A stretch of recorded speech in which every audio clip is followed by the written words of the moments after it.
Shalom Uvracha. L'amour. Que c'est beau l'amour. Mais qu'est-ce que c'est que l'amour? Est-ce que l'amour, c'est ce qu'on vous présente dans les films? Le Rav Zouché de Hanipol nous décrit une histoire qui s'est passée alors qu'il marchait dans les rues de Russie vers 2-3 heures du matin et qu'il a entendu une conversation entre deux soulards qui sortaient d'un bar. Il a dit d'eux, j'ai appris ce que c'était l'amour. Et voilà que Max dit à Ivan, Ivan, est-ce que tu m'aimes? Mais Ivan lui répond, Max, bien sûr que je t'aime. Ivan, est-ce que tu es mon meilleur ami? Mais bien sûr, Max, je suis ton meilleur ami. Ivan, est-ce que si j'ai besoin de quelque chose, tu vas me le donner, tu seras là pour moi? Mais bien sûr. Ivan, dis-moi de quoi j'ai besoin. Il lui répond, Max, mais je ne sais pas de quoi tu as besoin, dis-moi de quoi tu as besoin, je suis là pour toi. Et il lui répond, Ivan, si tu ne sais pas de quoi j'ai besoin, c'est que tu ne m'aimes pas réellement. Le Rav Zouché de Hanipol explique, c'est ça l'amour. Vous savez, le Tzemar Tzedek explique, comment se fait-il que Dieu nous commande de l'aimer? Nous ordonne de l'aimer, c'est un des commandements, aimer Dieu. Mais comment est-ce qu'on aime Dieu? On commence à sauter dans la rue, on se met à chantoler, qu'est-ce qu'on fait exactement? Non. L'amour, ça commence dans la tête. Lorsque l'un est capable de prendre le temps de méditer, de réfléchir à la grandeur divine, à ce moment-là, il pourra donner naissance à une émotion qui s'appelle l'amour. De la même manière, dans le couple et dans toutes les relations humaines, pour pouvoir aimer, il faut pouvoir penser aux besoins de l'autre. Quand c'est la dernière fois que vous avez pensé aux besoins des êtres qui vous sont chers?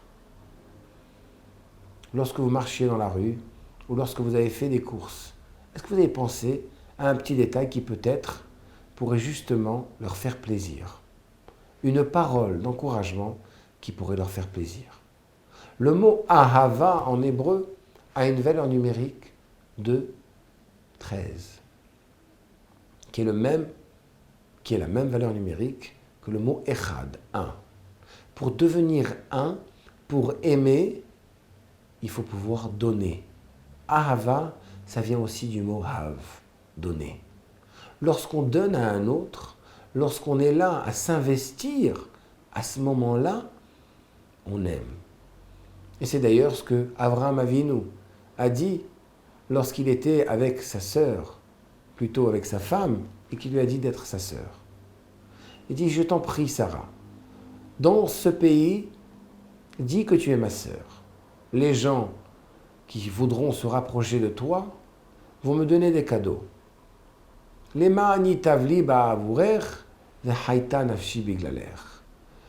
vont me donner des cadeaux à cause de toi, pour te faire plaisir, ils vont me les donner à moi, ils vont s'investir en moi, et comme ça je vivrai.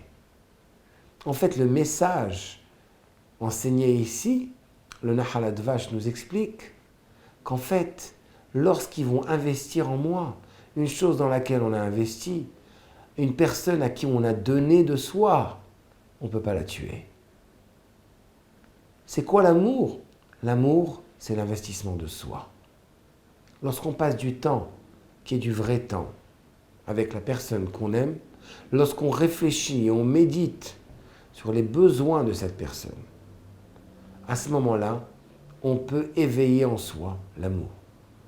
Mais lorsqu'on est trop occupé avec toutes les choses mondaines de ce monde, il est impossible d'éveiller un sentiment qui est réel. Et c'est pour ça qu'il y a un commandement dans la Torah, un commandement plutôt dans le Shulchan Aruch, qui nous rappelle la manière dont les gens priaient. Avant de prier, ils prenaient 1 heure de méditation, de manière à pouvoir préparer leur prière. Quand c'est la dernière fois que vous avez pris le temps de réfléchir, de méditer, de contempler l'être devant qui vous êtes, lorsque vous priez. Réfléchissez un peu. C'est lui qui vous donne votre vie, vos enfants, votre famille, votre santé. Lorsqu'on réfléchit à toutes ces choses, et lorsqu'on réfléchit au grand univers qu'il a créé, et que chacun reçoit, il ouvre sa main et donne à chacun, selon sa volonté, ses besoins personnels, vos besoins personnels. On prend le temps de réfléchir.